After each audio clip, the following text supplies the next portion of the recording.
A ver ahora cómo podemos crear oraciones y preguntas con el presente simple. Este es un tiempo gramatical diferente que tiene una estructura diferente. Sin embargo, vamos a empezar por hablar de las preguntas y vamos a hablar de las preguntas de información.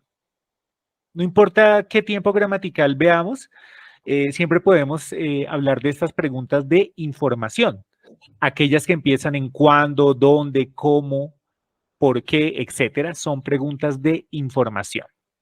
Veamos esta entonces. Aquí dice, where do you live? ¿Alguien sabe qué significa esa pregunta? Where do you live? ¿En dónde vives? Muy bien, ¿en dónde vives? Where do you live? ¿Cómo organizamos la pregunta entonces? Vamos primero con la pregunta de información. What, where, when, bueno, la que sea que vayas a utilizar. Ese es el primer elemento. El segundo elemento va a ser un auxiliar que puede ser do o que puede ser das.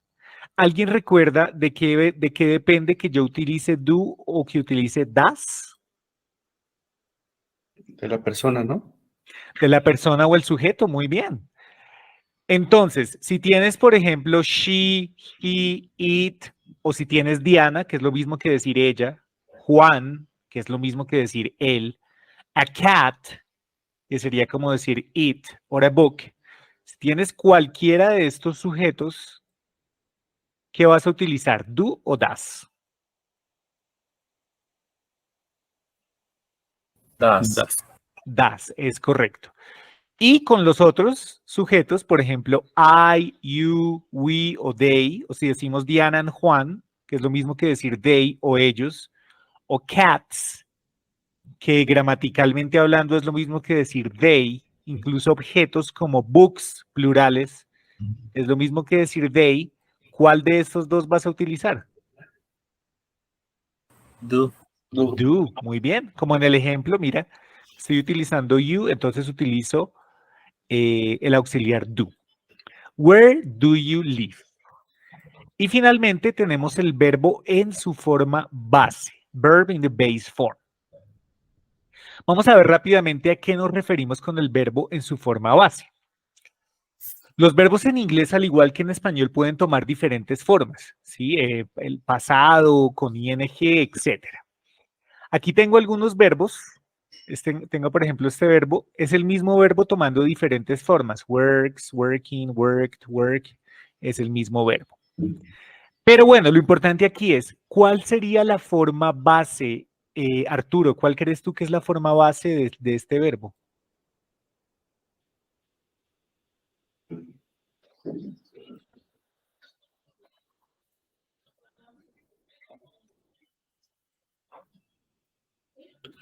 ¿De cuál verbo, perdón? De este que aparece acá.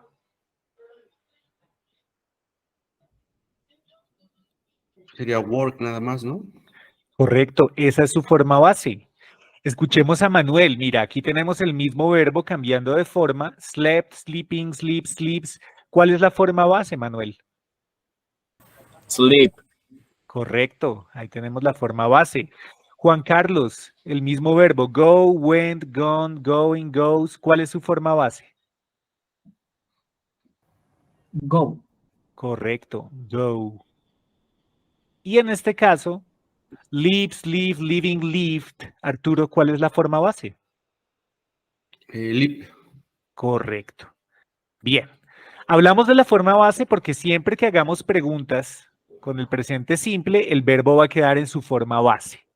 Entonces tengo, por ejemplo, where do you live? ¿En dónde vives? Ahora, si yo quisiera hacer esta pregunta, pero en vez de you utilizara she, ¿cómo quedaría la pregunta, Manuel? Para decir en dónde vive ella, ¿cómo te quedaría la pregunta? Where does she live? Very good, muy bien. Entonces, muy bien, Manuel, lo único que cambió fue das y el verbo siguió en su forma base, ¿cierto? Das, porque con estos sujetos utilizamos das. Y así